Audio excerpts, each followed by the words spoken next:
Welcome to my mini vlog episode 1। तो आज का सीन कुछ ऐसा था कि हमारे कॉलेज से हमें मैसेज आ चुका था और स्टैंड अप एग्ज़ाम्स के बाद हमें विंटर वेकेशंस हो गई थी। तो विंटर वेकेशंस के बाद इतने अर्से बाद हमारा कॉलेज खुल रहा था, तो मैं बहुत ज़्यादा एक्साइटेड थी। एक्साइटमेंट में मैंने अपना यूनिफॉर्म निकाला ताकि उसको प्रेस कर लूँ और सुबह कोई मुश्किल ना हो। सुबह जब हुई तो मैंने अपना बैग सेट किया, अपनी बुक्स देखी कि कोई बुक रह ना जाए।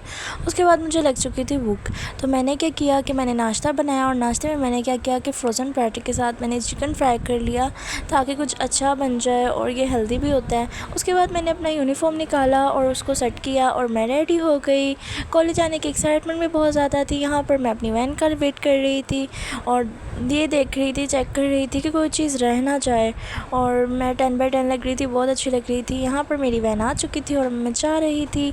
यहाँ पर हम कॉलेज पहुँच चुके थे और आज मौसम बहुत अच्छा था, यानी आज धूप निकली हुई थी और सर्दियों में धूप बहुत अच्छी लगती है। ये सामने पार्क का व्यू है कॉलेज का। तो आपको पता ही है कि स्टैंड अप दिसंबर में हुए थे, तो अब न्यू ईयर थी तो हमने न्यू ईयर का केक काटा, इन्जॉय किया वैसे ही।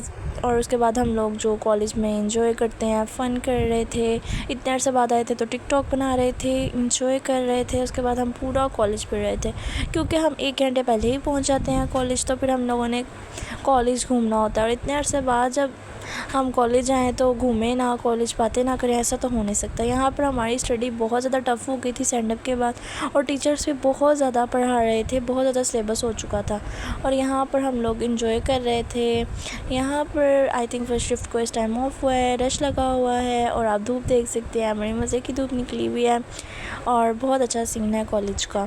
तो इधर हम लोगों को आज बहुत टेंशन भी हो रही थी स्टडी की, क्योंकि स्टडी बहुत ज़्यादा टफ़ हो गई थी। वैसे भी प्री मेडिकल की स्टडी वैसे ही बहुत टफ़ होती है और स्टैंड अप के बाद। और हम सब यहाँ पर देखें वैसे ही स्ट्रीक्स लगा रहे थे। यहाँ पर बहुत ही प्यारे से फ्लावर्स थे कॉलेज में और यहाँ पर मैं मेहंदी लाई हुई थी और ये सारी मेहंदी लगा रही थी और हम सब इंजॉय कर रहे थे। तो उसके बाद हम लोग चले गए बायो लैब में और यहाँ पर हमें डिस्प्ले किए गए ये सारे एनिमल्स, और क्योंकि हमारा एक प्रैक्टिकल इससे रिलेट करता है कि इसका फाइलम बताना होता है हमें प्रैक्टिकल में, तो उनके ही फाइलम हम देख रहे थे और बहुत मज़े मज़े की चीज़ें थी। उसके बाद हम लोग गए केमिस्ट्री लैब में। यहाँ पर मैंने कॉपी बहुत ही प्यारी रेडी करके दी थी, मैंने भी की थी और अपनी फ्रेंड्स की भी करके दी थी।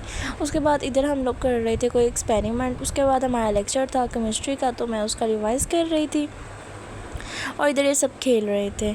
और उसके बाद ये हुआ कि हम लोगों को ऑफ होने वाला था और इधर देखें कोई लेक्चर हो रहा था, कोई यूसीपी से आज टूर था ना सेकेंड ईयर का यूसीपी का, तो वो सब आ रहे थे और हम लोग पढ़ रहे थे और ये सारे सेकेंड ईयर एंजॉय कर रहे थे, क्योंकि ये लोग जाने वाले थे, लोग सैड भी थे और यहाँ पर स्टडी की डिस्कशन चल रही थी और इधर हमें टीचर बताई थी। और ये मैं ऊपर से देख रही थी कि बाहर का सीन कैसा लग रहा है। घर आ गई, घर आकर आज जुम्मा था तो मैंने नमाज़ पढ़ी। नमाज़ पढ़ने के बाद मेरा दिल किया कि मैं ये कोरियन नूडल्स खाऊं, क्योंकि कोरियन नूडल्स हर लड़की को पसंद होते हैं, वो बहुत ज़्यादा स्पाइसी होते हैं। कोरियन नूडल्स जो लोग नहीं स्पाइसी पसंद करते वो तो बिल्कुल नहीं खा सकते, लेकिन जो लड़कियाँ पसंद करती हैं ना स्पाइसी चीज़ें, वो ज़रूर ट्राई करें। उसके बाद मैंने ड्रामा देखा। उसके बाद मैं किचन में चली गई, अपनी मम्मा की थोड़ी सी हेल्प करवाई, क्योंकि इधर मेरी मम्मा बनाई थी पास्ता और मैंने उनकी हेल्प करवाई थोड़ी सी और डांट भी खाई थोड़ी सी। उसके बाद मैं चली गई अपनी कैट के पास, उसको प्यार किया, उसके साथ टाइम स्पेंड किया। उसके बाद मैंने पढ़ा। यहीं मेरा व्लॉग ख़त्म होता है। Bye bye.